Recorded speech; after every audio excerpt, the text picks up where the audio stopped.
Hello, আসসালামু আলাইকুম। আমি নুসরাত জাহান লিয়া। কেমন আছেন আপনারা? আলহামদুলিল্লাহ আমরা ভালো আছি। চলে এসেছি প্রতিদিনের ব্লগ নিয়ে। আজকে চলে আসছি তালের পিঠে, কলা পাতার মধ্যে তালের পিঠেটা তাওয়ার মধ্যে। আসুন দেখাই, শেয়ার করি কলা পাতায় তালের পিঠের রেসিপি।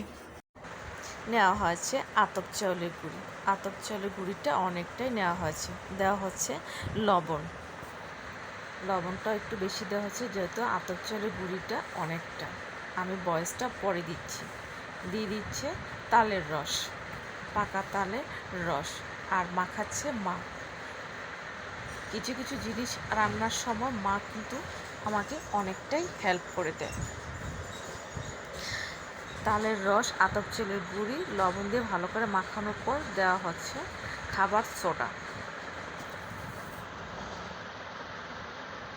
খাবার ছোটোটা প্রায় 1.5 চামচের মতো দেওয়া হয়েছে। আমি কিন্তু সবসময় বলি কখনো মাপ দিয়ে দেই না। দেওয়া হচ্ছে আখের গুড়।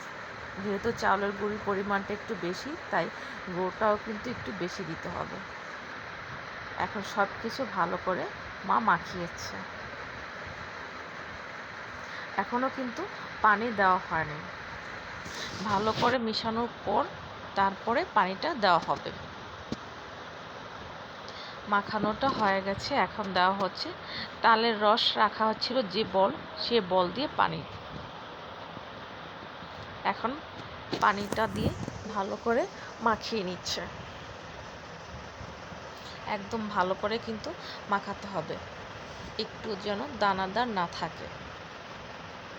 আর এই মাখার কাজটা হচ্ছে সন্ধ্যা 6টার সময়, মানে আগের দিন সন্ধ্যা 6টার সময় এটা মাখানো হচ্ছে।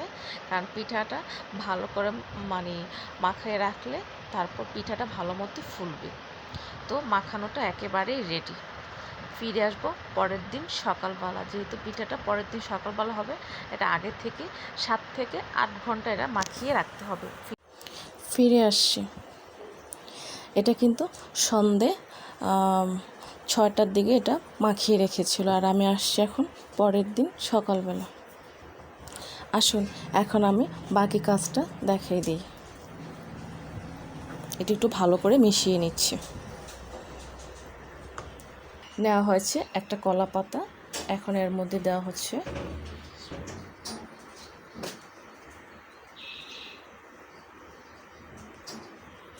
এখন এটাকে ভালো করে বিছিয়ে দেওয়া হচ্ছে।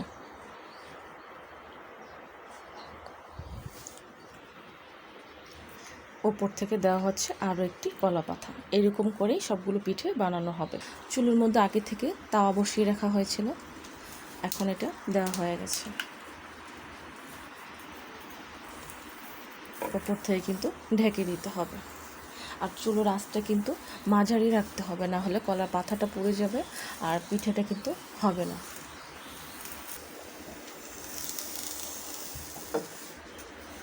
এক পাশটা মোটামুটি ভাজা হলে আরেক পাশটা করে দিতে হবে।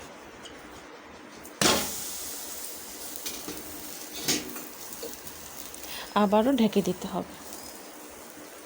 পিঠেটা একেবারে হয়ে গেছে।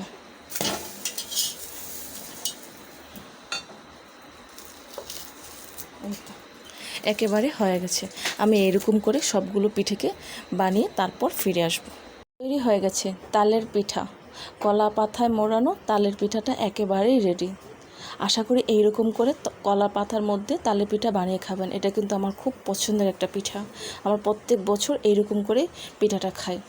আশা করি আপনারাও খাবেন, খুব ভালো লাগবে। আর বলে দিচ্ছি, এটা কিন্তু ভালো করে আগে থেকে মাখিয়ে রাখতে হবে। 8 থেকে 9 ঘন্টা এটা মাখিয়ে রাখলে কিন্তু এটা ঠিকমতো পিঠাটা ফুলবে। আর এই একটু একটু কিন্তু পোড়া থাকবেই। কলা পাতার মধ্যে তাওয়াটা পিঠাটা বানানো, তো তাই পোড়া এগুলো থাকবেই। আশা করি আপনাদের খুব ভালো লাগবে। আর ভালো লাগলে আমাকে কমেন্টস করে জানাবেন, সাবস্ক্রাইব করে দেবেন, আমার পাশে থাকবেন আর আমাকে অনেক অনেক সাপোর্ট করবেন। আজ এই পর্যন্তই। সব ভালো থাকেন, সুস্থ থাকেন। আবার আসবো। আল্লাহ হাফেজ।